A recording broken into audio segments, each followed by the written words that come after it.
Muy buenas a todas y a todos.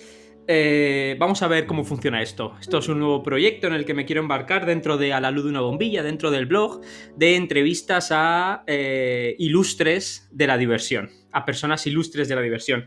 Y para inaugurar esta sección tan, bueno, ya veremos si es importante o no, y a ver qué recorrido tiene, porque mi vagancia también es legendaria, tenemos a Flavio Escribano, autor de una grata sorpresa que me he llevado este año, que es Homo Alien, videojuego y gamificación para el próximo hacking cognitivo. Muy buenas, Flavio, tío. Es un placer tenerte aquí conmigo. Muy buenas. Bueno, el placer es mío y sobre todo de inaugurar esta sección. Todo un honor. Bueno, pero Flavio, para que lo sepáis todas y todos, no es cualquier persona que me traiga yo aquí a una persona a la calle, ¿no? Voy a parafrasear lo que pone en su libro. Es doctor cum laude por la Universidad Complutense de Madrid y actualmente es responsable del equipo de investigación de la Fundación gcom.es, donde lleva a cabo proyectos de gamificación y videojuegos con aplicación en ámbitos como la educación, el medio ambiente, el turismo cultural y la calidad de vida laboral.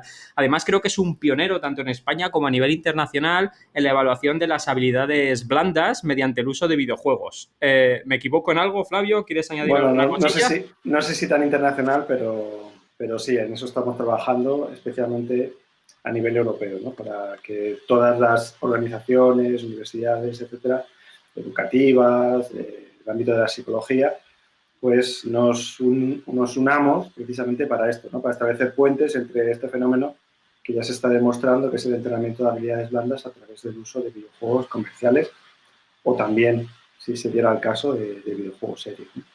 Fantástico.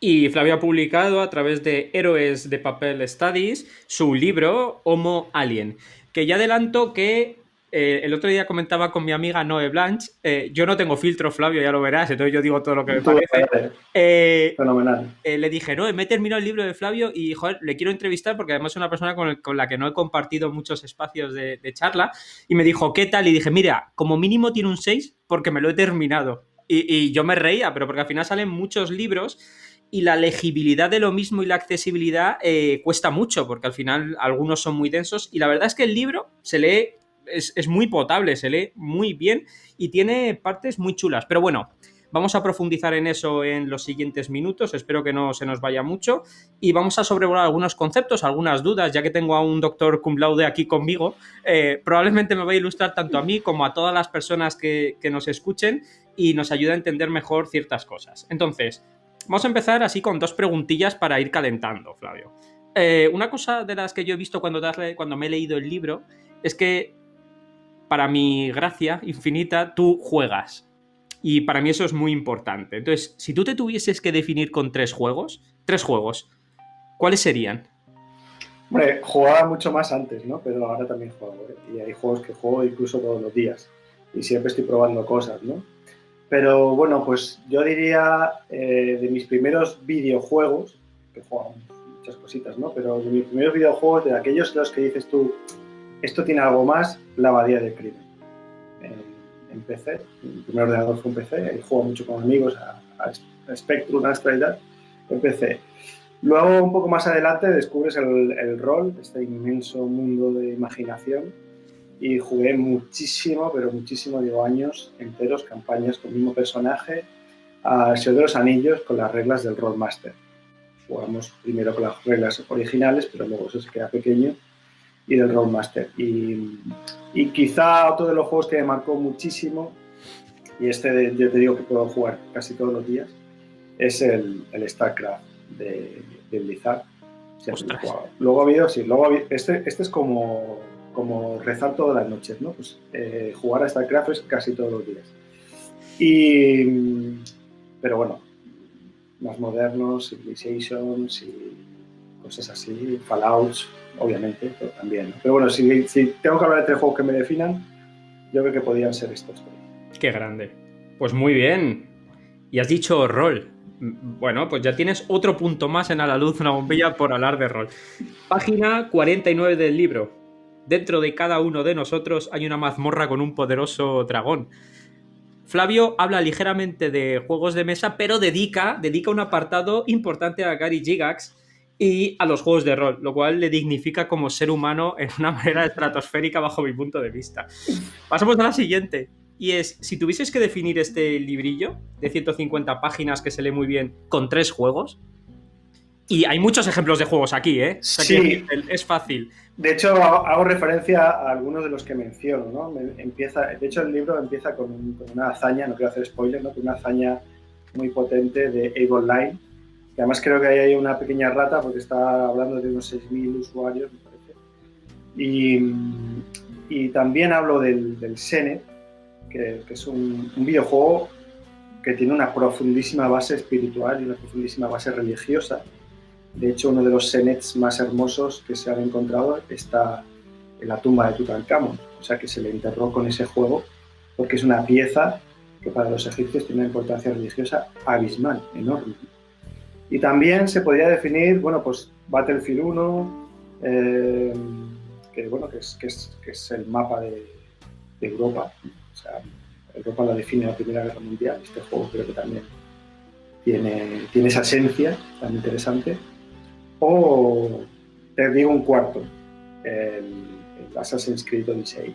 ¿Y por qué? Porque tiene esta otra faceta educativa, ¿no? Que Ubisoft se molesta en crear cuando nadie se lo pide. Y me pareció algo pues, interesantísimo y que es un vislumbre de las cosas que van a suceder después. Fantástico. Y ahora vamos al meollo de la cuestión, porque es que tengo muchas preguntas que hacerte. Preguntas del libro y preguntas mías personales, porque, caray, a mí también me gusta aprender, ya que te tengo a mano. Una de las cosas que más llama la atención al principio, y cualquier persona que lo coja lo va a ver, en vez de decir, tú pones, y lo haces a posta, porque se nota, pones el juego, lo tachas, y luego pones abajo la gamificación. Entonces mi primera pregunta es sencilla. ¿Por qué narices decimos gamificación cuando en realidad queremos decir juego? Sí, creo que lo has dicho al revés, ¿no? Me parece que tacho gamificación. No, tachas y dejo juego. No, tachas pues, juego no, y dejas. entonces es mi dislexia total, ¿no? Es en el índice. Sí, efectivamente, tacho el juego, aunque en realidad es un acto más irónico que otra cosa, ¿no? Porque al fin y al cabo estamos hablando de que lo fundamental de todo esto es el juego, aunque es verdad que lo tacho porque al fin y al cabo, aunque hemos dicho gamificación desde el año 2011, esto ya era gamificación.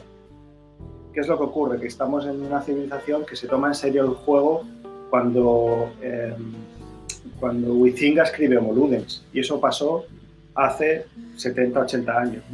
Es decir, que llevamos 6.000 años de historia escrita de la humanidad, 6.000 años que corroboramos que hemos estado jugando, y sin embargo nos tomamos en serio esto de jugar pues hace a la vuelta de la esquina, o sea, hace 2 días, ¿no? En la historia de la humanidad.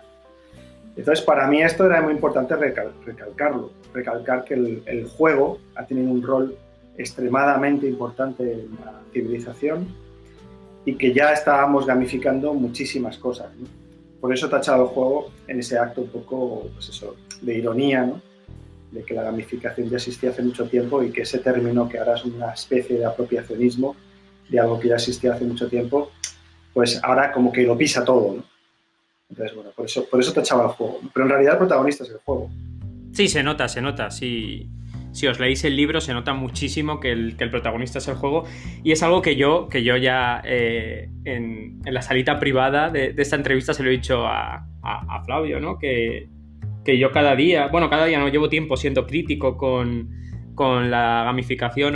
Una pregunta, Flavio, ¿cómo se dice en castellano? ¿Gamificación, ludificación, colorinchis de colores, gomets? ¿Cómo se dice? ¿Gamificación o ludificación? Porque yo digo ludificación porque siempre digo, cuando doy una formación o una clase, digo que hay dos equipos. El equipo Pérez Reverte y el equipo Google, ¿no? Que si tú pones gamificación en Google te salen tropocientos mil millones de resultados, pero en una acepción de la RAE o en un debate de estos de Twitter, como hay millones, salía la RAE posicionándose como ludificación. A mí personalmente, si me preguntas, a mí mi opinión basada en 0 hechos realistas, me gusta infinitamente más ludificación, pero también porque le tengo tirria a la palabra gamificación. Dicho esto, ya que tú eres una persona formada, con experiencia y que acaba de escribir un libro, ¿me puedes decir si digo gamificación, ludificación o colorinchis? Cuéntame. A ver, yo creo que dentro del libro creo que también menciona el tema de ludificación. Y de hecho, cuando decimos gamificación tenemos un problema con nuestros vecinos portugueses, porque gamar en portugués es emparejar. O sea, cuando hablamos de gamificación hablamos de emparejamiento, lo cual también tiene un punto de sí bastante bonito, ¿no? Pero bueno, yo creo que por herencia, ¿no? El barbarismo es gamificación, pero lo correcto sería ludificación. Fantástico. Aunque yo uso gamificación en el libro, y ahora ya yo también tengo un cacao mental bastante importante cuando tuiteo, por ejemplo, si voy a poner gamificación con tilde o gamification, o también me lío bastante con esto. O sea, no eres el único, ¿eh? No, pero por aquello de decir las cosas bien, ¿no? Porque luego te viene una persona, no, pero es del latín ludus y es ludu. Lo cierto es que deberíamos hacer un poco más de campaña por ludificación que por gamificación. Yo voy a tope de ludificación porque creo que engloba más cosas y se aleja del concepto que has recalcado tú muy bien, ciertamente mercantilista en algunos aspectos y me gusta más el ludus, ¿no? Pero esto ya es personal. Vale, dicho esto y dejado claro, vamos a la segunda pregunta. ¿Desde cuándo nos acompaña la ludificación? Y lo que es más importante, en los tiempos actuales de los logros, los badges, las recompensas y los geniales, ¿es innovación todo lo que reluce? Como digo en el libro, la gamificación o la ludificación nos acompaña desde tiempos inmemoriales. ¿Por qué? Porque al fin y al cabo tenemos así una especie de rémora que no nos quitamos de encima, que es que el juego no vale para nada. Pues es que el juego vale para divertirnos y ya está, ¿no? Y esto tampoco es cierto. Es verdad que Wicigna dice, bueno, es que el juego es sobre todo improductivo, pero bueno, él lo está hablando desde una perspectiva de la monetización. Tú juegas, entre comillas, no produces dinero. Bueno, vamos a decírselo, yo qué sé, a Cristiano Ronaldo, a Messi o a esta gente que jugando ganan una pasta, ¿no? Pero realmente él hace ese contraste. Y esto no es cierto desde una perspectiva de la producción de otros bienes que no son tan tangibles, ¿no? O sea, si yo estoy socializando, si yo estoy enriqueciendo mi círculo de amigos a través del juego, para mí esto es súper productivo, porque es que contribuye a mi felicidad. Pero estábamos hablando, por ejemplo, de que el Senet era un juego que tenía unas profundas raíces religiosas, es decir, que jugando ese juego, de alguna forma yo estaba en sintonía con mis dioses y con mi espiritualidad. Si eso no era productivo para los egipcios, ¿qué lo era? Cuando todo lo que ha sobrevivido del mundo egipcio tiene que ver con lo religioso, ¿no? Entonces, esta ludificación está desde tiempos inmemoriales, desde que tenemos memoria. Y esa ludificación también tiene un rol fundamental incluso en los animales, que entrenan la mayoría de sus estructuras mentales y neuronales cuando son cachorros gracias al juego. Lo que pasa es que nuestro cerebro es tan complejo que no dejamos de jugar cuando alcanzamos la madurez física, ¿no? Como ocurre con los animales. Seguimos jugando porque nuestro cerebro necesita seguir creciendo hasta que morimos. O sea, que esto ocurre desde el inicio de la civilización hasta ahora y desde el inicio como individuos hasta nuestra muerte. Y es que lo dices, página 20 del libro, la necesidad de jugar, ya sea como una forma de expresión, comunicación, socialización, entrenamiento, placer, prestigio, aprendizaje, ha sido heredada, está en nuestro código genético, en nuestras neuronas, forma parte de nosotros. Con lo cual, pues está claro que la ludificación quizá está o ha obtenido unos tintes de innovación cuando se ha dado de frente con la digitalización o con el mundo de los videojuegos y de los colorinchis, como dice mi querida compañera y amiga Noemí Blanch. Pero bueno, hablaremos de eso quizá un poco más tarde. Dicho esto, en la misma página 20 te quería hacer una pregunta y esto ya no tiene que ver con el libro, ¿no? Pero es algo que debate mucha gente y como profesional y estudioso y erudito que eres, o yo te considero así, sí que te quiero hacer esa pregunta. ¿El juego como actividad es cultura?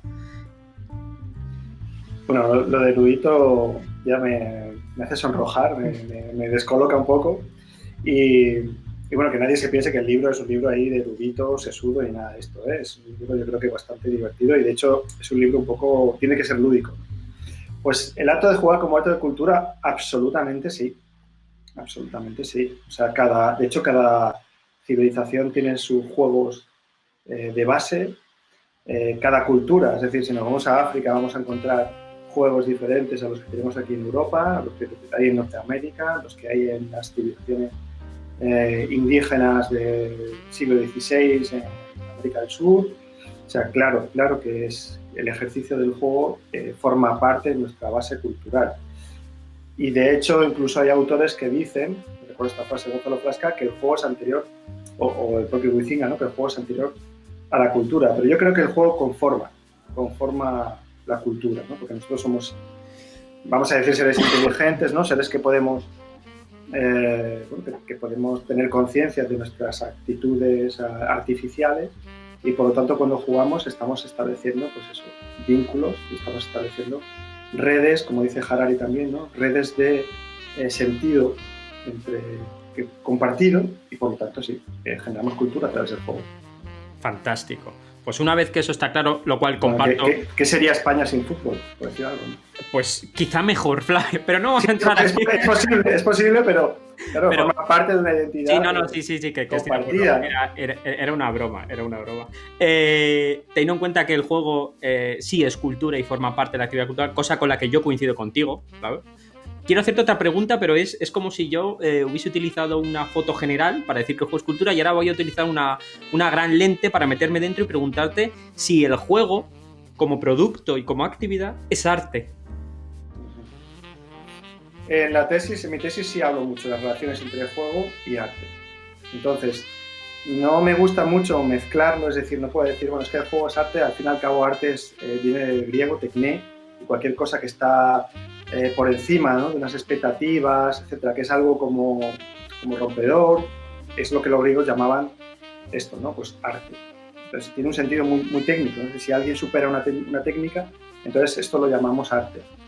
Entonces hay muchos vínculos entre el juego y el arte, en el sentido de que, por ejemplo, el arte ya es una actitud también que tiene mucho de lúdica, y cuando jugamos podemos llegar, o incluso diseñamos juegos, podemos diseñar experiencias que son muy placenteras y muy arrobadoras, ¿no? Con lo cual sí podemos llegar a este punto de lo artístico cuando ejercitamos o ejercemos tanto de jugadores como de creadores de juego. Fantástico.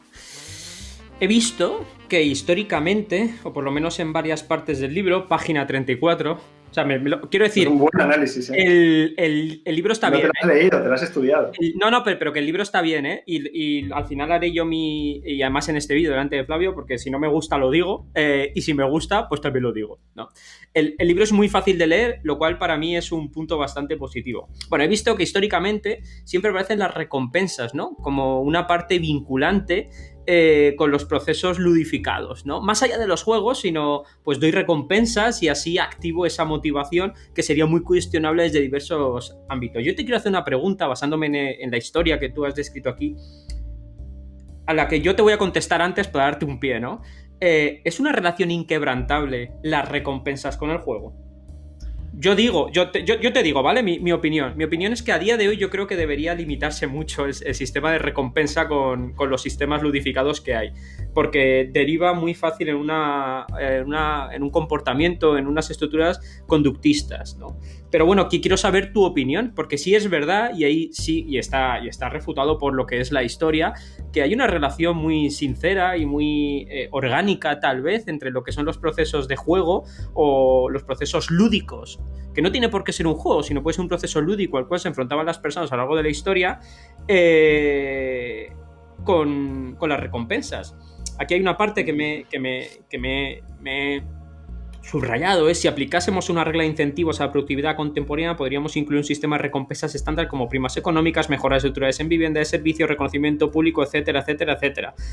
Desconozco, y además lo haces muy bien, si alguno de estos sistemas de recompensa funcionaban ya en esta época, pero como he mencionado antes, usar la propia divisa arroz para recompensar al campesinado seguramente no fuera del agrado de la clase noble del momento. Tú mismo haces una crítica, pero también dices que se puede usar para fines buenos, ¿no? Que los nobles se podían quejar si tú utilizabas la divisa del arroz para dársela a los campesinos. Entonces, vamos a la pregunta, porque también yo soy un especialista escandaloso en divagar. ¿Es inquebrantable la relación entre un proceso lúdico, que no hace falta que sea un juego, y una recompensa material? Mira, cuando tú mencionas esto, estamos hablando del sumo japonés, ¿no? Y yo estoy hablando de por qué pienso que el sumo japonés es hecho un proceso de ludificación en el Japón feudal, aunque exista hasta el día de hoy, ¿no? Pero te das cuenta de que ahí digo que esa recompensa quizá no sería la más positiva, una recompensa tangible, pero hay otros muchos tipos de recompensa. Es decir, que el campesino viera al sumotori de su prefectura ganar en los campeonatos, era de por sí una recompensa, aunque no fuese tangible. Es cierto que tú has sido muy perceptivo en esto, porque yo he estado hablando del juego y no me he dado cuenta de que he estado constantemente, ahora haciendo como una especie de recopilación, ¿no? Hablando constantemente de la recompensa. Pero es cierto, porque como seres humanos, yo cuando hago una acción requiero también un feedback. Y ese feedback puede ser una recompensa a muchos niveles, ¿no? Si este feedback es, oye, lo estás haciendo mejor que antes, ya de por sí es una recompensa, no es nada tangible, no es un regalito, no es una caja con un lazo que yo abro y me encuentro algo que me gusta material, ¿no? Entonces, en ese sentido, es verdad que el juego siempre es una recompensa porque cuando tú estás jugando al Among Us con tus amigos, aunque tú te machaquen todo el rato, pero al fin y al cabo te estás divirtiendo, estás en una experiencia socializante y eso de por sí es muy buena recompensa. O cuando estás, cuando tú ganas las Olimpiadas en la Grecia antigua, que era una cosa de vida o muerte, al final nadie te coge y te pone no sé cuántas toneladas de oro delante y te dice, mira, eres el ganador. Te pone, incluso en los tiempos de Roma, te ponen un laurel en la cabeza, unas hojas de laurel, que eso va a durar 2 telediarios, ¿no? Entonces, ¿por qué esto, no? Porque esa recompensa tiene muchos niveles y van en función del rol que tiene el juego. Si, de hecho, lo menos lúdico es dar una recompensa tangible. Yo creo que esto es lo menos lúdico de todo. Y esto es lo más mercantilista, de hecho.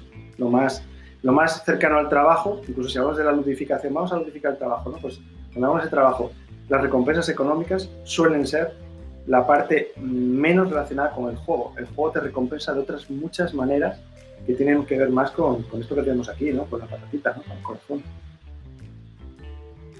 Fantástico. Y extraordinario. Y ahora que has hablado de la mercantilización, vamos a pasar a una palabra que me ha hecho una gracia extrema, pero me ha gustado, que es gamicidio, ¿no? Que es quizá el suicidio de los procesos lúdicos cuando llega la industrialización. Hay una parte que me ha gustado que... Me ha gustado el libro, pero porque metes muchos momentos concretos y muchos recursos, que está muy guay. Lo estoy buscando ahora.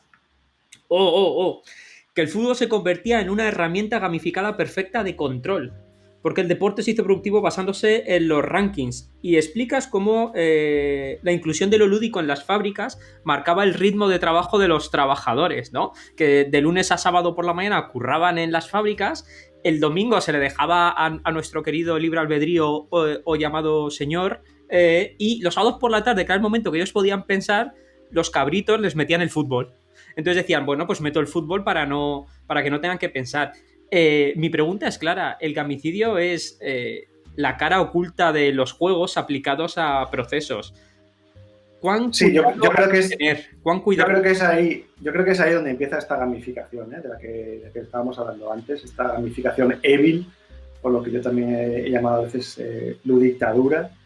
Pero, claro, empieza la industrialización y esto supone unas jornadas de trabajo infernales, ¿no? O sea, venimos de un mundo donde sí que es verdad que había un tipo de industria basada en los talleres, donde padres les daban a sus hijos los conocimientos necesarios para hacer su trabajo en el futuro como adultos, y que además era un proceso que está muy gamificado porque los padres hacían estas mini herramientas para que los niños jugaran, ¿no? Entonces se produce una transferencia de conocimiento a través del juego de padres a hijos o de madres a hijas, ¿no? En el rol femenino, que en esa época pues obviamente estaba segregado, estaba separado. Pero llega la industrialización y aquí la gente tiene que estar en las fábricas, hombres, mujeres y niños a piñón. Salen del mundo rural y llegan a un mundo que es el de la fábrica, que además tiene la luz artificial, con lo cual esas jornadas de trabajo duran lo que el tipo que enciende la bombilla quiere. ¿Qué es lo que ocurre? Bueno, porque estas personas se dan cuenta de que sus condiciones de vida son terribles, ¿no? Que esas promesas de bienestar y de ganar dinero, pues ni siquiera las pueden hacer realidad porque mueren con 30 o 40 años en la fábrica, ¿no? Aparte de la contaminación en Londres, sabemos que fue terrible. ¿Qué es lo que sucede? Pues estas personas reclaman sus derechos y los reclaman los sábados por la tarde porque es el único momento libre que tienen en el día. Es decir, ellos trabajan jornadas de 14 horas y el resto del tiempo que tienen de lunes a sábado es para comer, o sea, para sobrevivir. Pero el sábado por la tarde es el único en el que se reúnen los sindicatos para reclamar esto. ¿Qué es lo que hacen estos empresarios? Y no es ninguna casualidad que todos los equipos de fútbol nacen en Reino Unido en las fábricas. Es decir, en las fábricas de textiles, que son las primeras fábricas del mundo de la industrialización. Convierten primero a los empleados en jugadores, que además eso establece un sistema de ranking por logros, ¿no? Y después esto se profesionaliza y encima ya los empleados ni siquiera juegan, es decir, al menos ni siquiera se benefician de hacer deporte físico, sino que encima son espectadores, con lo cual se empieza a cobrar por la entrada, etcétera, etcétera, etcétera.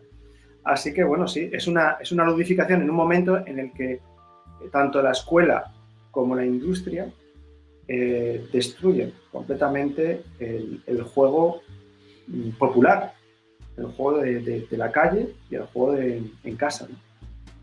El gamicidio. Me ha gustado mucho la palabra. Me la voy a apuntar. El gamicidio. Cuando la productividad llegó al juego. No, pero además lo que ocurre es que, claro, como matan el juego, ahora en el siglo XX, cuando nos hace falta el juego para estimular lo que necesitamos, nuestras habilidades, ahora en vez de decir juego, le decimos gamificación. Claro, ¿por qué? Porque si yo digo juego, claro, tengo todo este peso de 200 años de la era industrial que me está diciendo que el juego es una cosa para niños y que no es productivo, bla, bla, bla, bla, bla. Y si yo voy a una serie de empresarios en una mesa y les digo que ahora hay que meter juego en el contexto laboral, me van a decir que por aquí, que tú. ¿Qué tengo que hacer? Pues me tengo que inventar una palabra que supere esto para introducirla en el mundo laboral. Y ahora sí, ahora digo gamificación, cuando tenía que ser juego, ¿no? Sí, estoy totalmente de acuerdo contigo. Pero muy de acuerdo. Lo que nos lleva a hacer un doble salto mortal. Iba a hacer un alegato, pero no lo voy a hacer. Pero no, sí, pero es por el tema dale alegato. No, pero es por el tema de la productividad y de la sociedad capitalista donde hemos crecido, del valor de la excelencia, que parece que todo lo que hagamos tiene que tener un fin de excelencia, ¿no? El mantra este de Joseph Agram de no sé dónde está mi límite, pero sí dónde no está. No, pero sí, no pasa nada. Podemos ser personas normales y no hace falta que seamos excelentes haciendo todo. De hecho, una de las bondades del juego es que tú juegas para divertirte y por el camino siempre vas a aprender cosas, porque además lo dices en el libro que es uno de los factores diferenciales de autoconocimiento del ser humano. Pero nos han metido a todos aquí dentro en la mollera, que tenemos que ser los mejores. Tú serás lo mejor que siempre quieras ser. No, hombre, no. Pues yo me acuerdo una charla que había de si a un burro le pones una zanahoria y le pones a competir en el Grand National, al primer seto se lo come con patatas.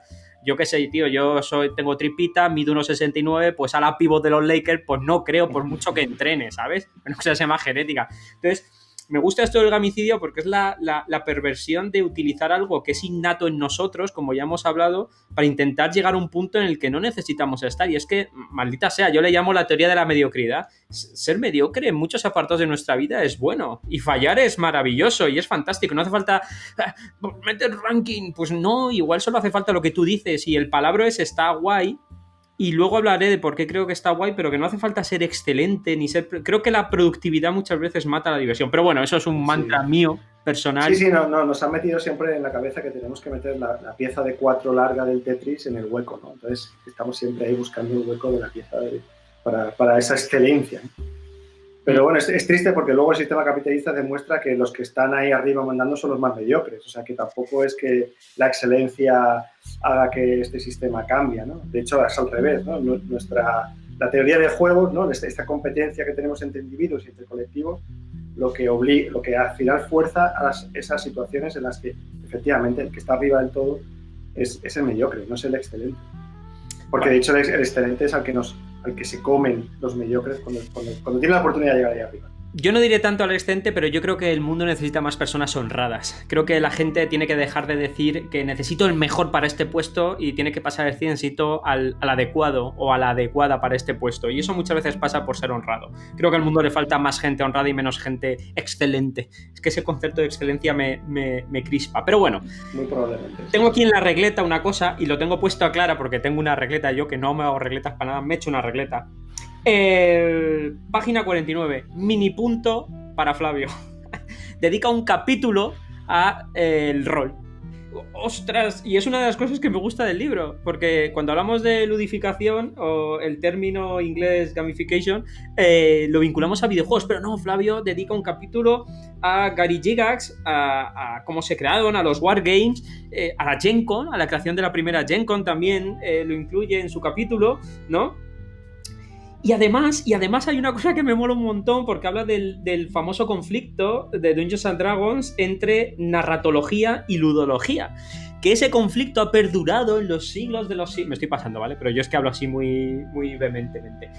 Hasta el día de hoy, donde los juegos de rol han evolucionado efectivamente hasta la vertiente más ludista y más narrativista, con teorías instauradas en foros como The Forge, como la teoría GNS de Gamis, que es la más ludista, narrativista y simulacionista. Entonces, está muy guay que utilices a Dungeons and Dragons y sobre todo quiero repasar contigo una aseveración, una frase que dejas aquí que a mí me ha sorprendido, ¿no? Que es así que bajo mi punto de vista los juegos de rol fueron una gamificación del mercado laboral emergente y posindustrial. Sobre todo orientándolo a lo que se conoce como una de los componentes de juego más usables de los juegos de rol dentro de el aprendizaje, que es la ficha de personaje, ¿no? Y además dedicas 2 capítulos muy guays donde yo he marcado esta frase, igual no se ve, pero pone wow. Así soy yo cuando... Pone, sí, se ve. Sí. ¿Vale? Que es un extracto de How Playing Dungeons and Dragons puede ayudarte a estar más conectado, ser más creativo y ser más compasivo, ¿no? De Ethan Hisford. 9 de enero de 2018. Y dictamina dentro del libro las 5 formas en las que Dungeons and Dragons y el poder de la fantasía pueden ayudar a combatir peligros y desafíos de la realidad. Pero mi pregunta es, ¿por qué los juegos de rol fueron una gamificación del mercado laboral emergente y post-industrial o neoindustrial en los años 60 y 70? Yo me lo imagino, pero quiero que me lo expliques tú. Bueno, no voy a spoilear tampoco mucho más el libro, pero te diré que me ha sorprendido la cantidad de lectores y lectoras que han hecho referencia a este capítulo, porque yo no sabía que había tantos y tantas jugadores de rol en España, o sea que me ha sorprendido un montón, lo cual hace que mi teoría pues tenga un poquito más de peso, ¿no? Yo sí pienso que de alguna forma el rol es una forma de jugar, una manera de jugar un poco muy diferente, ¿no? Esto de narrativa, de que es el primer avatar, en realidad. Es decir, tú te transformas en otra cosa, en tu mente. Esto tiene una potencia inmensa y de hecho es el Lord British, ¿no? El creador de la saga última, el que pone nombre por primera vez a este fenómeno, ¿no? De la avatarización. Él era un jugador de rol, pues os podéis imaginar, ¿no? Súper pionero, de los primeros, y muy jugador de rol, y él es el que hace esa transformación del rol de mesa al rol de videojuego. Pero claro, esto ya ocurre en la mesa. Y ocurre en la mesa una serie de situaciones muy interesantes que tienen que ver con las matemáticas.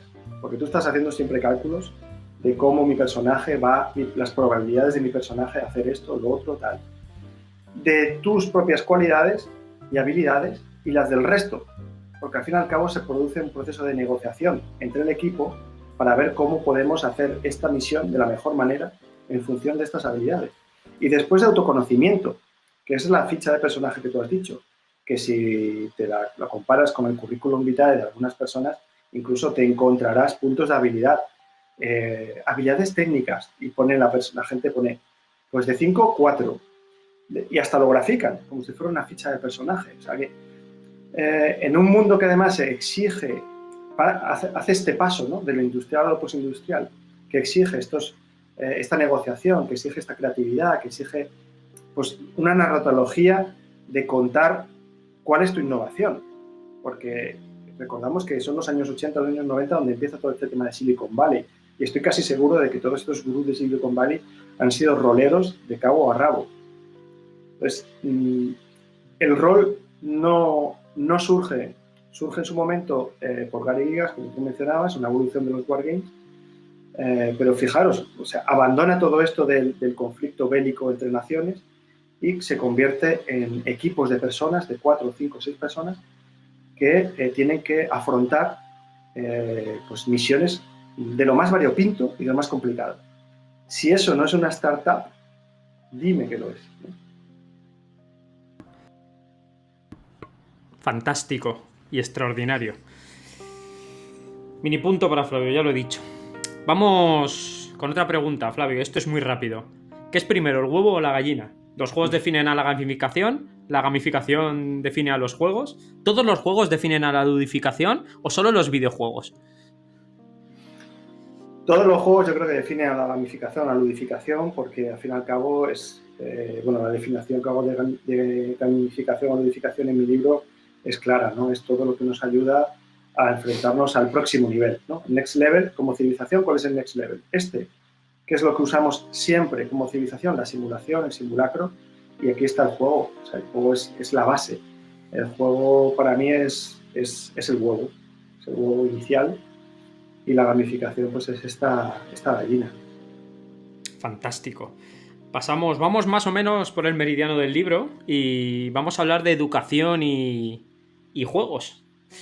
Entonces, a ver, Flavio, ¿la letra entra con juego, entra con sangre o entra con sentido común?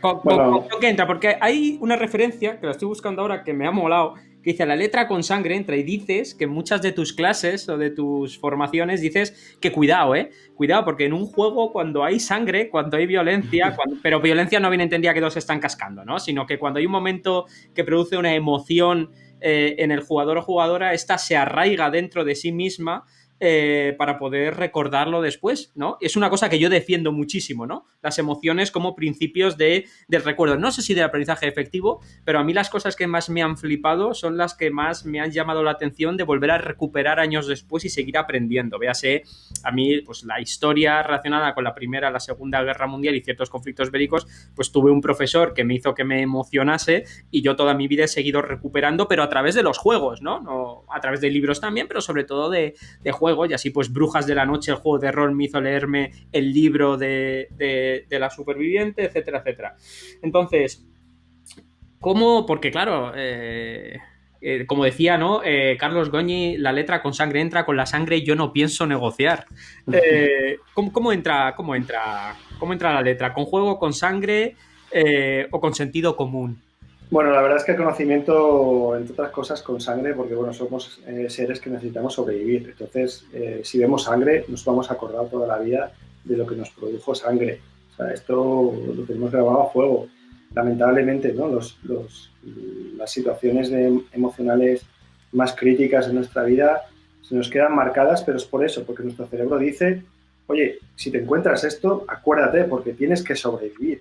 Y yo lo digo en el libro, que pongo este cuadro, ¿no? De Goya, de la letra con sangre entra, y les pregunto a los profesores y profesoras si piensan que esto es verdad y nadie levanta la mano, pero cuando luego pregunto sobre el 11S y dónde estaban, todo el mundo se acuerda dónde estaba en el 11S, incluso algunos profesores y profesoras que en esa época pues eran muy jovencitos, ¿no? Entonces, es verdad que nuestro cerebro está preparado pues para evitar las situaciones dramáticas y por lo tanto nos acordamos siempre de estas situaciones malas. Nos acordamos del profesor que en el colegio nos la hizo pasar mal.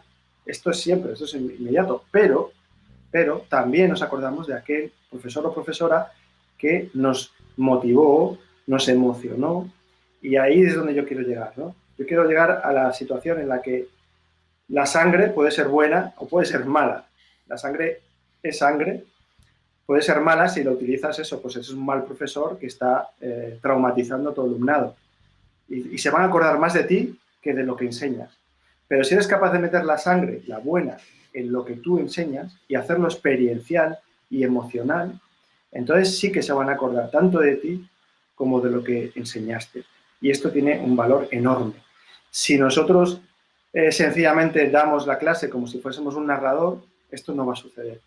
Por eso lo que yo digo en el libro es que el profesorado tiene que estimular y tiene que generar experiencias emocionales, experiencias sociales y, a ser posible, experiencias compartidas. Por eso el profesorado tiene que ser más un demiurgo que genera esta situación en el aula, que no una Wikipedia, que de hecho ya la Wikipedia pues la podemos acceder con un clic en nuestros móviles y en nuestros ordenadores. Muy bien. Yo ahí sí que, mira, yo esta parte sí que creo que daría para debate, que no se va a producir aquí. Yo a todo lo que ha dicho Flavio añadiría solo un par de cosas, que es sí, pero no os calentéis. O sea, quiero decir, porque la gente escucha la palabra y dice, no, yo lo voy a hacer. Y dice, mira, pues hay una cosa que es el Geniali y vas a hacer unos cuadros que son la leche y acaban haciendo PBL reproductivos. Y segundo, che, la experiencia es un grado, el conocimiento también, y esto no es una herramienta que se pone a vuestra disposición y no es fácil utilizarla. Pero mucha gente dice, no, el juego, tal, y no es fácil. Yo luego te quiero hacer una pregunta que le pregunté a un gran profe y a un amigo, una persona súper agradable, que es Cristian Negra. Pero luego iremos a ello. Luego iremos a ello. Si la encuentro, que también yo soy el Bueno, desastre humano. de hecho, mira, recientemente en unas jornadas sobre el juego Miguel Prado estábamos hablando de cómo el profesorado de principios del siglo, bueno, de finales del siglo XIX había introducido todos estos juegos, ¿no? Que salieron a mogollón de puzzles, de mecano, de construcción, ¿no? Metieron en el aula este tipo de juegos. Y qué casualidad que a principios del siglo XX, pues todas estas vanguardias artísticas tenían mucho, ¿no? De esto, ¿no? Constructivismo, bla, bla. Entonces, claro, estos profesores, como dices tú, no se calentaron, ¿eh? No dijeron, no, voy a meter esto, entonces en el currículum voy a introducir estos juegos de construcción. No, dijeron, mira, aquí están los juegos de construcción y en este horario de clase los vais a poder utilizar. Niños y niñas, ahí los tenéis. Y de ahí salieron una grandísima cantidad de artistas, de pensadores, etcétera, ¿no? O sea que tiene su efecto. Meter el juego en la clase, meterlo lúdico en la clase, tiene un efecto súper beneficioso y súper potenciador. Estoy, Pero estoy de acuerdo contigo, pero estoy de acuerdo, pero yo cada día soy más fan de los proyectos pequeñitos, de estos sí, sí, proyectos sí, sí, sí. que es, voy a meter juegos de construcción, pero todo esto medido, adaptado y que no sea el gran escaparate del mundo de, No, mira, he diseñado no, esto para y si nada. esto lo haces con un hipervínculo y parece que te enfocas más No. en el producto final que en el transporte, que debe ser lo adecuado. Y al final parece que los juegos, el aprendizaje a través del juego, yo siempre digo que es por sobreexposición. Cuanto más te enfrentas a un juego, más aprendes, ¿no? Si tú la primera vez que lo dejas un juego, pues juegas una partida, lo dejas, pues lo siento, pero no vas a aprender nada. Los grandes campeones de ajedrez, cuando eres un crack jugando al Mario, cuando eres un narrador o narradora maravillosa en un juego de roles, porque tienes experiencia. O sea, el juego también necesitas que te enfrentes a ello. Pero bueno, Sí. luego iremos a eso. Vamos a pasar de un modo muy rápido a los 3 tipos de educación, formal, no formal e informal, porque haces un repaso bastante curioso que le interesará a mucha gente y sobre todo haces una relación histórica y actual, una evolución de cómo la presencia de los juegos están en las mismas.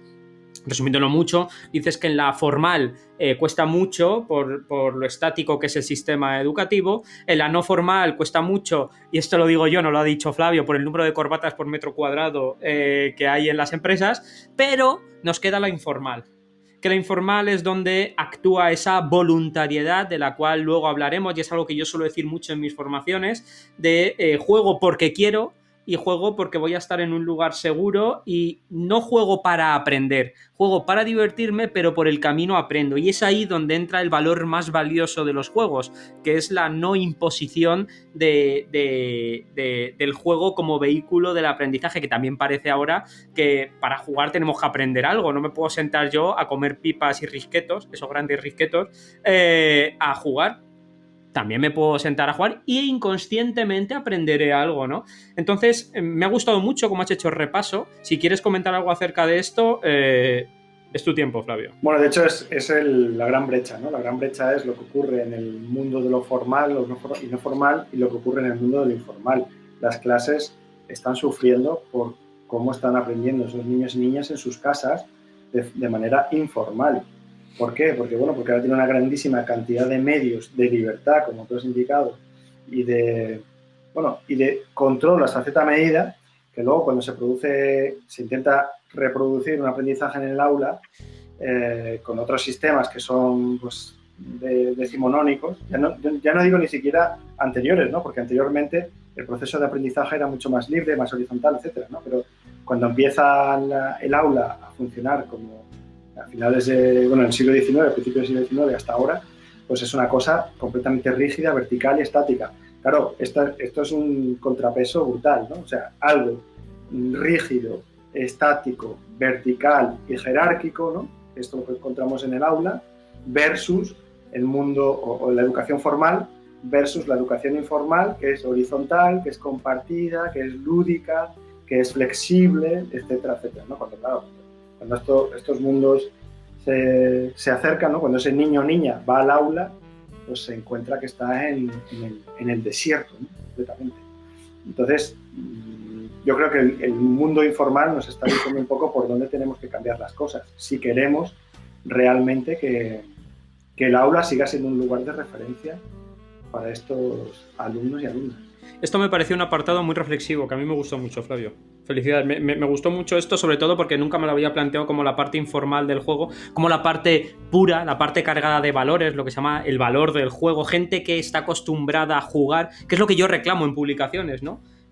Alejarnos de gente académica que no ha tocado un juego en toda su vida, pero por referencias bibliográficas dice que el juego es importante, a gente que se ha criado jugando y sabe, porque lo ha vivido en primera persona, que el juego ha supuesto algo significativo para su vida, y esa gente se ha formado, ha aprendido y ahora puede aplicar su valor experiencial con su conocimiento teórico adquirido, ¿no? Ayer vi que es que no me sé su nombre, sé su avatar de Twitter, que se llama Hiromi, que es una rolera, pues le iban a publicar una serie de relatos, una revista de, no sé si era de la Rey Juan Carlos o de la Complutense, una publicación, y yo me alegré mucho porque esa persona lleva jugando mucho tiempo al rol y aparte es una persona formada, es lo que hace falta, gente formada, pero gente con el valor experiencial, no que lo coja ahora por la moda, ¿no? Pero bueno, eso son opiniones personales, pero me gusta cómo diste valor a lo informal, siendo lo informal lo que hacemos porque nos da la gana y lo que realmente queda dentro de nosotras y de nosotros, ¿no?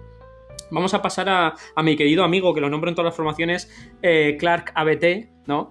Y a Henry Jenkins, ¿no? Clark ABT en el 70 creo que era, lo tengo que buscar, pero sí que me acuerdo sí, que... el libro es el 71. Sí, Serious Games, que tú aquí lo nombras como Serious Classroom, ¿no? Tanto Clark ABT como Henry Jenkins dicen que hay ciertos beneficios, pues identifican la inteligencia, habilidades para resolución de problemas, talento dramático, soy muy fan del talento dramático yo, negociador individuos que normalmente tiene problemas, mejorar la sensación de fracaso en un contexto de resolución, ayudar a tomar riesgos, conexión con los mundos que se explican ellos gracias a la invitación a navegarlos. Mi pregunta es, ¿estas premisas o estos beneficios de los juegos actualmente, y gracias a personas como tú que estudian este impacto en las habilidades blandas, que al final esto no dejan de ser habilidades blandas, lo que pasa es que tú lo haces desde otro punto de vista, siguen siendo válidas? ¿Ha cambiado algo de lo que proponía esta persona en los años 70 a 2020? ¿Ha cambiado algo en tus estudios? ¿Hay cosas que se mantienen y cosas que dices, no, mira, esto yo creo que se calentó un poquillo en la época, pues porque todos nos calentamos, yo el primero, y esto creo que no tanto? O sí, mira, Pepe, lo que decía tenía todo el sentido del mundo y hacían una adaptación coherente y normal a los tiempos que corren, pues sigue siendo válido. Bueno, yo de hecho creo que se malinterpretó mucho a Clark, ¿no? Y se está hablando siempre de Serious Games, y cuando hablamos de Serious Games hablamos de un videojuego que nos enseña a leer, que nos enseña matemáticas y que nos enseña no sé qué, ¿no? Que además para mí esto es en el 99% de los casos es muy malo, ¿no? Es muy contraproducente, porque los Serious Games son malos juegos, si podemos decir que son juegos, ¿no? Y siempre digo que el Serious Game es como el humor negro. O sea, hay que tener mucho arte para que te rías de un chiste cuyo centro es la muerte, ¿no? Entonces, para hacer un Serious Game que funcione, tienes que ser un super maestro, ¿no? de diseño de los juegos. Pero cuando hablamos de video Serious Games, pero Clara no habla de videojuegos en ningún momento, solo habla de juegos de mesa y de juegos en el aula, de juegos físicos, por ejemplo. Y creo que precisamente el problema del libro de Clara es que en España llega muy tarde este concepto y por lo tanto no lo hemos podido poner en marcha. Qué distinto hubiese sido el aula si en los años 70, bueno, ¿dónde estábamos en los años 70 en España? Pobrecitos nosotros.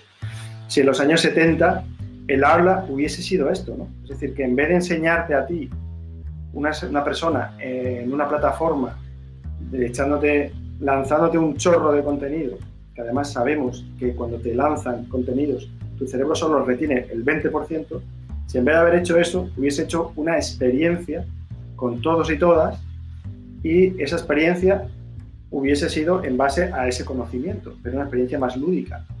Entonces, nuestro cerebro recibe el 80%, por lo que hablamos antes del aprendizaje emocional. Y yo creo que es por lo que abogaba Clara en su libro.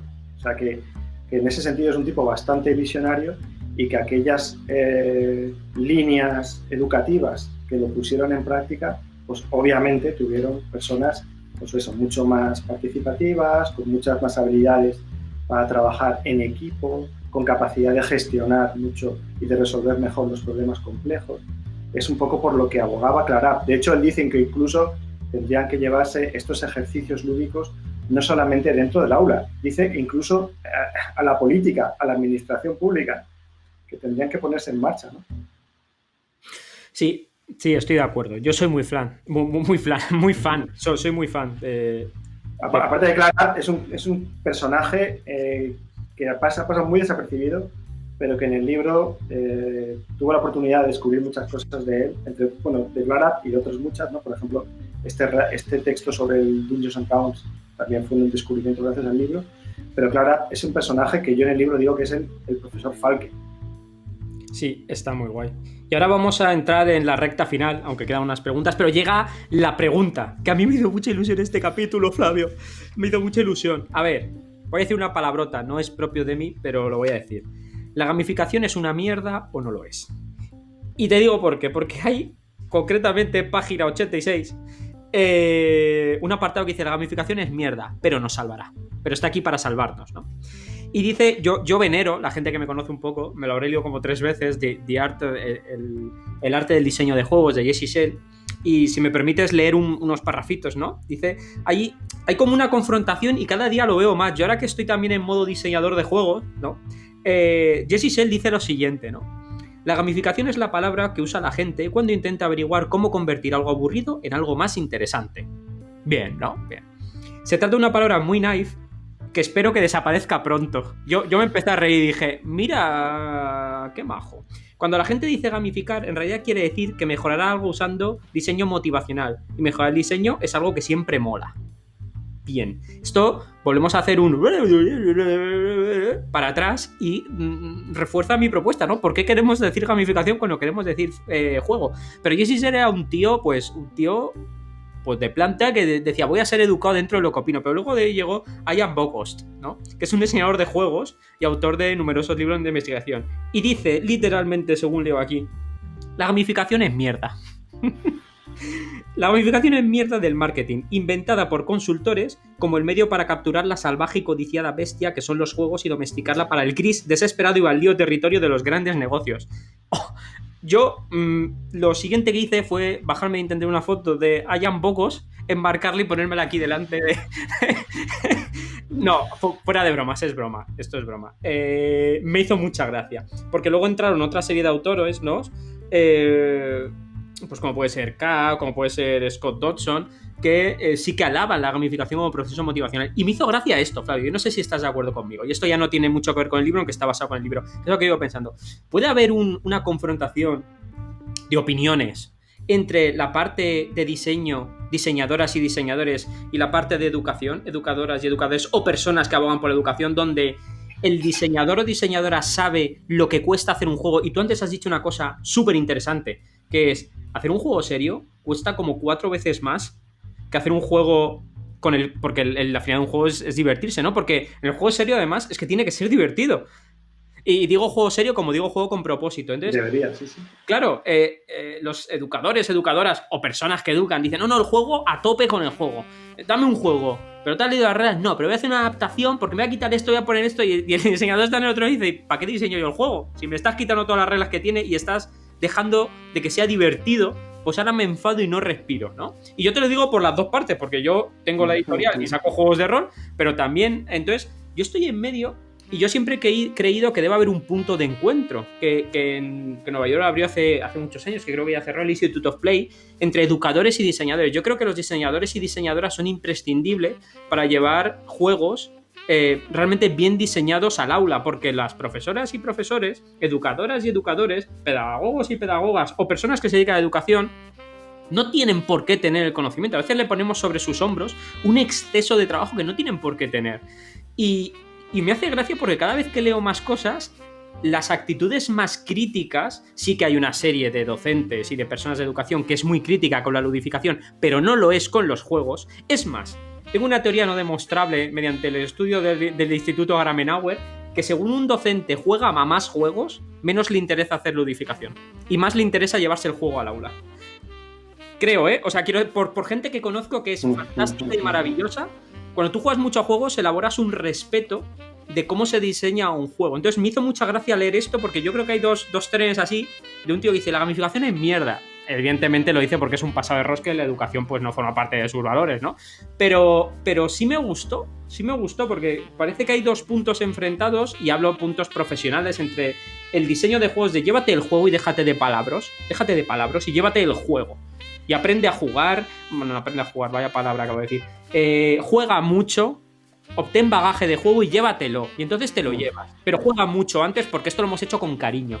Y esto lleva muchas horas, no es una cosa que diga, voy a hacer un juego, hey, tira 2 dados y de boca a boca tiro porque me toca, ¿no? Y después está, no, la gamificación es la motivación intrínseca del ser humano y joder, suena muy bien, pero luego acabas haciendo un PBL de libro. Entonces, voy a recuperar la pregunta, ¿la gamificación es mierda o no es mierda? La gamificación, como nos la vendieron cuando estábamos así todos en plan inocente, como dice también Bogos, ¿no?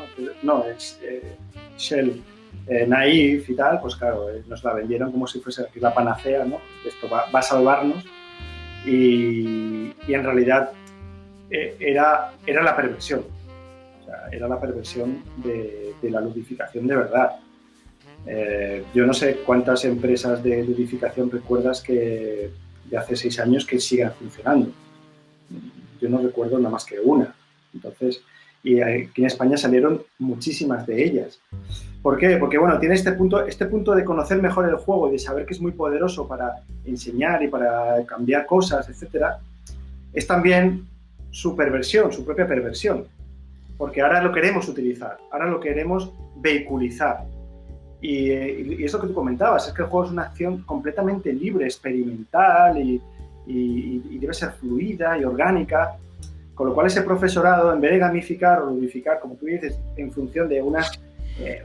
el paso 1, para gamificar hay que hacer esto, paso 2, ¿no?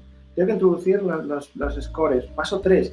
No, lo que tienen que hacer es lo que tú comentas, tienen que jugar mucho y cosas del juego, de sus juegos favoritos, de lo que les guste, los introduzcan en el aula de una forma muy libre y de una forma muy experimental. Lo que sucede es que estamos en un mundo en el que si tú haces algo experimental con el alumnado, se te va a caer el pelo, el poco pelo que te quede. Entonces, el miedo del profesorado a innovar en el aula es tremendo, tremendo. Con lo cual, solo hacen innovación que les llega escrita desde arriba. Y por eso no se gamifica, no se ludifica el aula, porque eso significaría que el profesorado tiene que arriesgar, tomar un riesgo que en muy pocas ocasiones va a ser recompensado y que en algunos casos incluso va a ser penalizado. Y ya sabemos que la penalización es lo contrario totalmente a la innovación. En ese sentido, tengo que ser extremadamente crítico con algunas pautas, ¿no?, del sistema educativo, que es que le permiten muy poquita innovación y todavía mucha menos experimentación al profesor en el aula, ¿no? Y te saldrá el típico que dirá, bueno, los experimentos con casera. Pues oye, perdóneme, pero si no experimentamos en el aula, que es el futuro de nuestra civilización, ¿dónde vamos a experimentar entonces? Si además tenemos que integrar al alumnado en esos procesos de experimentación. Y lo lúdico es lo mejor para hacer esto, ¿no? Con lo cual, entiendo que compartimos la visión que para poder llevar a cabo un proceso ludificado, primero, no es obligatorio. Puedes jugar simplemente y ya es maravilloso. Y segundo, hay que tener experiencia de juego. Lo que pasa es que también tienes unos requisitos curriculares, yo lo entiendo. O sea, tú tienes que enseñar historia, tienes que enseñar biología, tú tienes que enseñar no sé qué.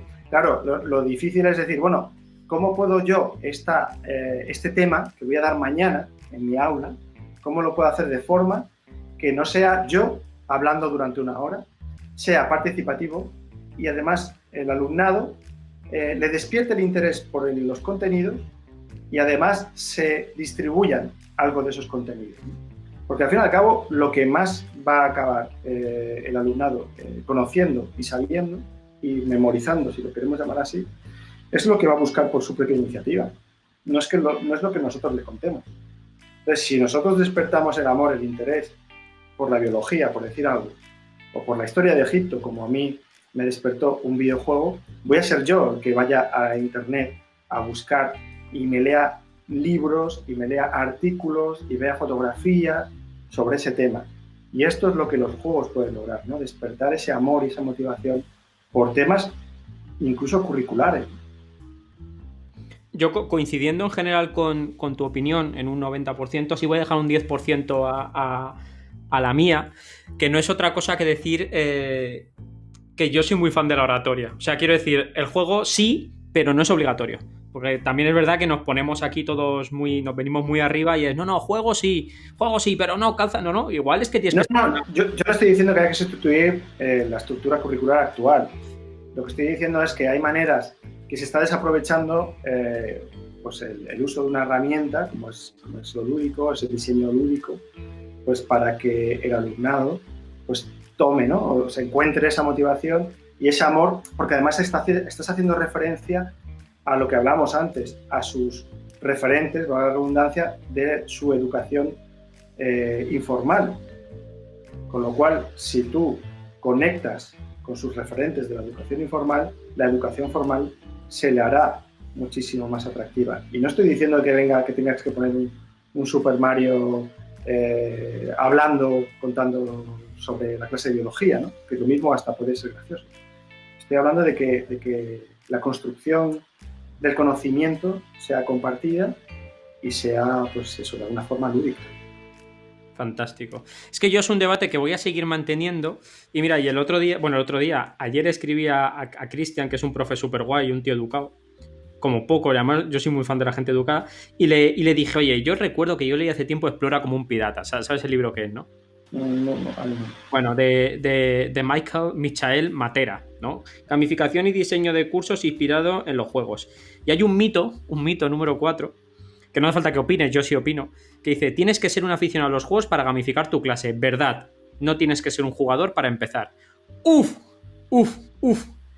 un explorador lo es solo cuando comienza un viaje de descubrimiento.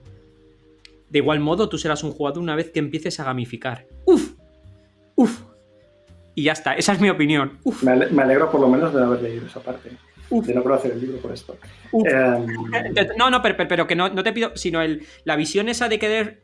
A veces a mí me llama la atención la visión que a veces de intentar forzar hasta lo máximo, decir, no, pero los juegos ahora es innovación, cuando el juego es de todo menos innovación. Y hay que forzar al máximo... Yo solo digo que si en los claustros de profesores, en esos momentos en los que a veces no o sea, sabemos que están muy ocupados, pero hay momentos en los que, sobre todo al inicio del curso, pues puede haber menos trabajo, ¿no? Si en los claustros de profesores hubiesen un rinconcito con varios juegos de mesa, yo creo que ya solo por eso las aulas serían bastante diferentes. Coincido. Quizá me vayan a clavar cuchillos diciendo esto.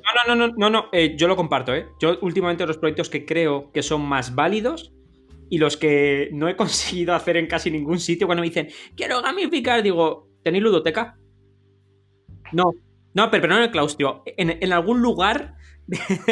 Y por eso Inmaculúdica de Josep Oliver es una ludoteca de la leche, donde los chavales se quedan después del colegio, después de las clases o en el recreo jugando a juegos. Eso me parece, o sea, me parece estratosférico por el coste que supone, pero no solo eso, además Eulalia, que es una profe de instituto, consiguió crear una ludoteca con espacio habilitado. Eso me parece un proyecto de la leche.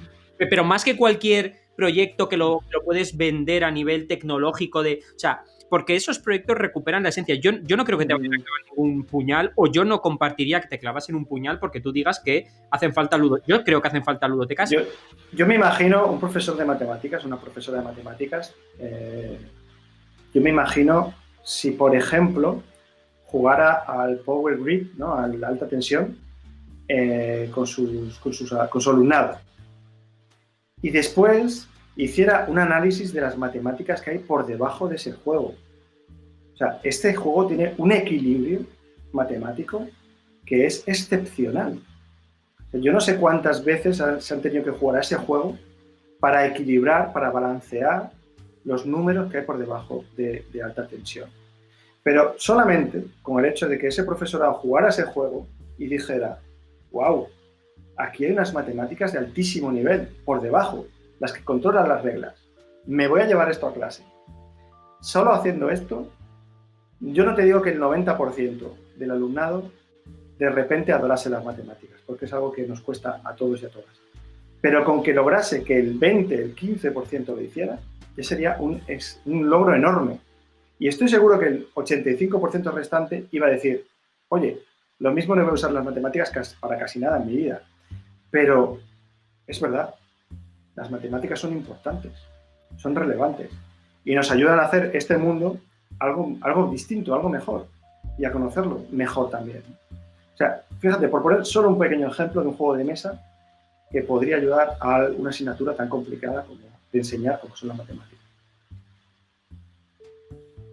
Fantástico. Además, yo creo, y va muy en la línea de lo que digo, que tiene que haber puntos de encuentro entre diseñadores y diseñadoras y profesionales de la educación que hacen por acercarse al juego. Muchas veces enseñas preceptos de diseño o presentas, yo qué sé, yo daba formaciones cuando se podía con Shay e Irra de Llama Dice, que son diseñadores, y la gente me decía, pero diseñadores, digo, claro, pero tú al juego que estás jugando, ¿quién lo crees que ha hecho? ¿Un bot cibernético? Que dice, voy a hacer este juego. Se ha generado automáticamente. Claro, bueno, para mí esos puntos de encuentro están en esas cajas, ¿no? Esas cajas, la agrícola, la tensión. Pero el diseñador yo creo que para valorar algo hay que conocer yo creo que las obras se valoran por las personas que hay detrás y sus acciones. Bueno, si tuvieras la oportunidad de tenerlo contigo, bueno, ya sería genial, obviamente. Claro.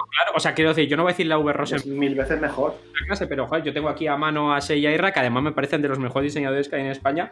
Y cuando hay profes que se sientan con ellos, dicen, no, cambia, y les ves la mente y dicen, no, de este juego serio que he hecho, lo he hecho para esto. Y ellos te miran y te dicen, no, cambia esto y esto que va a ser más divertido. Lo cambia y dicen, hostia, pero ¿cómo has pensado eso? Y dice, Eureka. Porque me dedico a esto profesionalmente. Y creo que esos puntos de encuentro son importantes. Bueno, 3 preguntitas más, que no me quiero ir mucho de tiempo, ¿vale?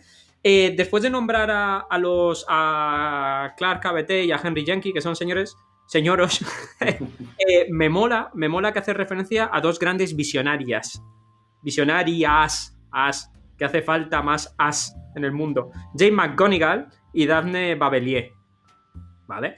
Me gusta que no solo haya hombres en la historia del juego, porque hay que reivindicar más, no solo en la historia del juego, que es a lo que yo me dedico, sino en la sociedad actual. Y me gusta que hagas referencia a 2 grandes visionarias, que además dices literalmente grandes visionarias. Yo te quiero decir qué aportó cada una, porque sí tenían 2 visiones diferentes y si las visiones de ambas son complementarias o no. Pues mira, de McGonigal a mí me gusta mucho su energía, porque en el mundo masculinizado, ¿no?, en el que vivimos, pues el hecho de que una mujer tenga esa energía y que pueda reivindicar algo con pasión, pues no está muy bien visto. Con lo cual, de McGonigal me gusta esa pasión que tenía al decir, señores, señoras, necesitamos jugar tantos millones de horas para solucionar los problemas del mundo. La gente se ríe y dice, no, es que estoy hablando en serio, que no es ninguna broma.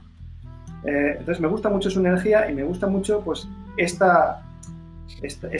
rol poco profético que tiene ella de profetisa, que también está mal visto cuando es una mujer que lo toma. En ese sentido me pareció muy, muy válido reivindicar el acto de jugar per se.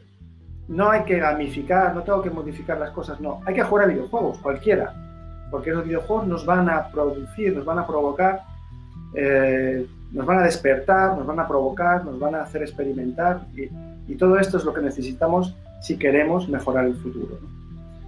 Es verdad que es un planteamiento muy naif y además es verdad que se instrumentalizó mucho lo que dijo McGonigal para luego defender la otra gamificación, ¿no? La gamificación del diseñito, de ahora te voy a cambiar, te voy a poner un PBL en el trabajo y vas a trabajar más y mejor, ¿no?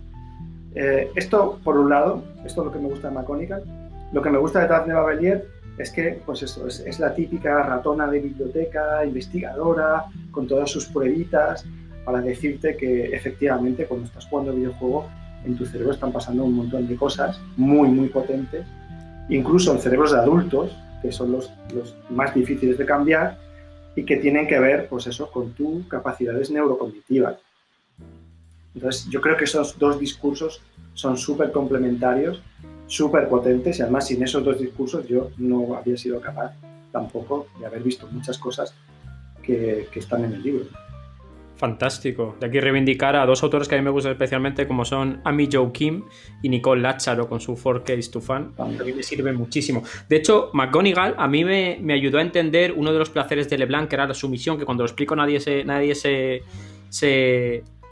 hace muy a la idea de cómo la sumisión puede ser un placer, y ella dice, y expreso literalmente, introducir reglas a modo de limitaciones plantea un estimulante reto que apela inmediatamente a nuestras capacidades creativas de resolución de conflictos. Y es que las reglas no hacen otra cosa que limitarnos y hacernos buscar soluciones alternativas bajo unos mismos parámetros de juego que nos igualan a todas y a todos en la mesa. Uh-huh. Es súper curioso porque, por ejemplo, esto ocurre también en otras disciplinas como el cine, ¿no? Pones la censura y el contenido de las películas se complejiza, se diversifica, quitas la censura y todos son superhéroes. Es súper curioso. Bueno, cuidado con The Voice, ¿eh? Cuidado con The Voice. Bueno, que bueno, todavía no he visto, ya me han metido caña. Pero me refiero, se simplifica mucho el mensaje, ¿no? Y se aboga por este mundo de blancos y negros y matices, ¿no? Aunque hay muchísimos autores y autoras, ¿no? que persiguen, ¿no? y este tipo de contenidos y de narrativa. Pero es súper curioso que cuando hay esa censura, ese cambio, ese sometimiento, ¿no? Pues buscamos los entresijos, los huecos para colarnos, y esto estimula nuestra creatividad, porque al fin y al cabo es lo que comentaba antes, nuestro cerebro quiere sobrevivir, pero no sobrevivir desde un sentido puramente alimenticio, quiere sobrevivir también a esa censura, a esas reglas. Y también por eso estamos buscando siempre un poco el cheating, ¿no? El hacer la trampa. Sí. Y hacer la trampa es un acto súper creativo. Si tú haces la trampa, nadie se entera y ganas, esto es súper creativo. La verdad, sí. De hecho, el tramposo hace falta que tenga un conjunto de reglas para ser tramposo. Si no hay reglas, ni siquiera el tramposo o tramposo. No hay trampas, ¿no? Yo recuerdo otra película, estoy muy cinéfilo hoy, El Creyente, que es este tipo judío que es nazi. Entonces entra en los círculos de nazis y hay una chica nazi que se da cuenta, que lo descubre, ¿no? Que de hecho es como la novia de él. Y te das cuenta de que la chica empieza a hacerse judía. Entonces era como, bueno, pero ¿cómo te estás haciendo judía si eres nazi, ¿no? Y ella le viene a decir que porque si no hay reglas que transgredir, no hay emoción. O sea, que claro, que en el judaísmo estaba incorporando una serie de normas que no tenía antes. Pero si no tenía normas, no existía el morbo de romperlas. No, sí. Y estaba caminando por el lado, ¿no? Como decía, ¿quién era? El Urret, por el lado más salvaje de la vida. Y lo único, como se caiga, es complicado. Total.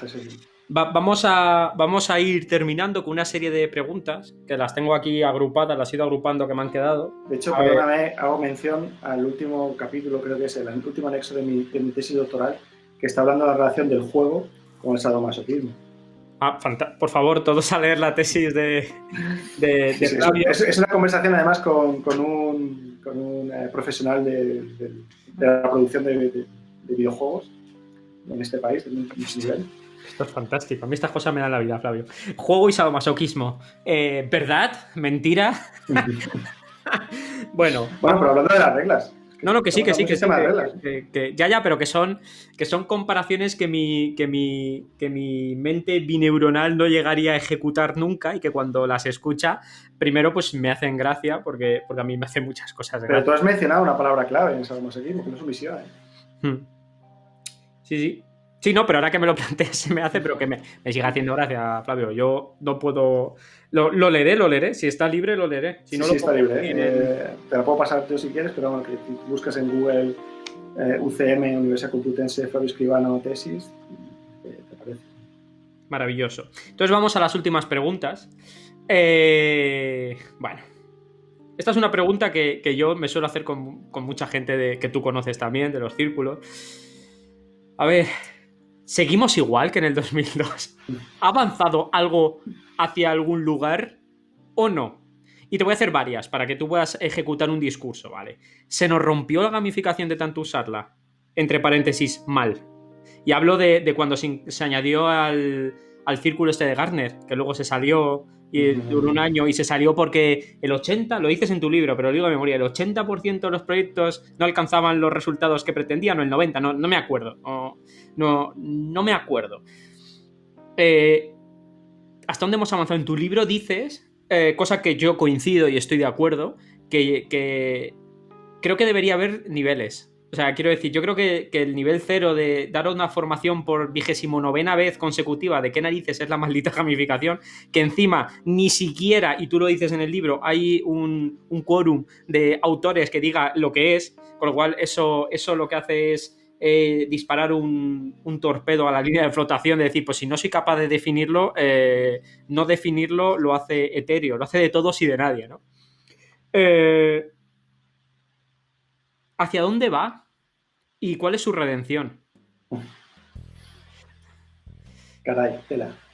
A ver, nos dimos cuenta de que esto de la gamificación, tal y como se nos estaba planteando, con tantas luces, fuegos artificiales, etcétera, pues no era como nos lo contaron, ¿no?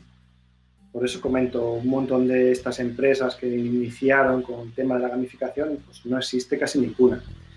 Pero bueno, esto es un poco consustancial al capitalismo en sí, ¿no? Hay una cosa que parece novedosa, con lo cual esto ya va a ser un mercado enorme al que sacar pasta a las empresas pues para gamificar lo que sea. Y entonces, venga, todo el mundo ahí. Y claro, como todo en un proceso capitalista, pues tiene que ser pautado. ¿Por qué? Porque le tengo que sacar el máximo rendimiento, ¿no? Si yo me pongo a investigar qué es la gamificación, me pongo a experimentar, estoy perdiendo tiempo y no estoy ganando dinero. Que tiene mucho que ver con el juego. Si estoy jugando, no estoy ganando dinero, ¿no? Está pasando aquí. Menos mal que nos quitamos este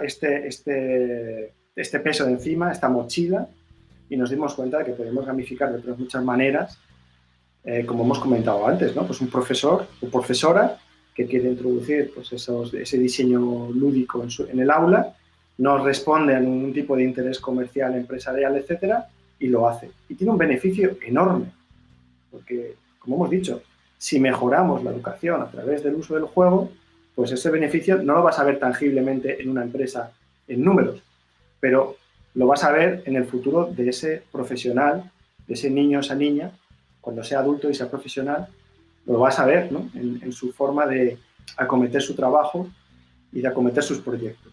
Entonces, en ese sentido, creo que nos hemos quitado por fin ese chaleco, esa mochila de encima, y podemos gamificar con libertad. Hay sistemas, cada uno tenemos nuestro sistema de gamificar, pues nosotros cuando nos piden el tema de gamificación usamos Gamification Model Canvas, pero mira, te voy a poner un ejemplo de una gamificación que nos han solicitado, ¿no? Para una organización pública y médica, pues nos solicitó ayudar a niños y niñas a comer mejor. Pues bueno, siguiendo nuestro proceso de Gamification Model Canvas, evolucionado, bla, bla, bla, llegamos a determinadas conclusiones que son buenas para conocer mejor al hacer el player profiling, digamos, y lo que hemos diseñado es una especie de Masterchef. Entonces, no hemos diseñado una aplicación gamificada con la que vamos a cobrar un dinero por su venta. No hemos diseñado un juego de mesa o un Serious Games que vamos a vender.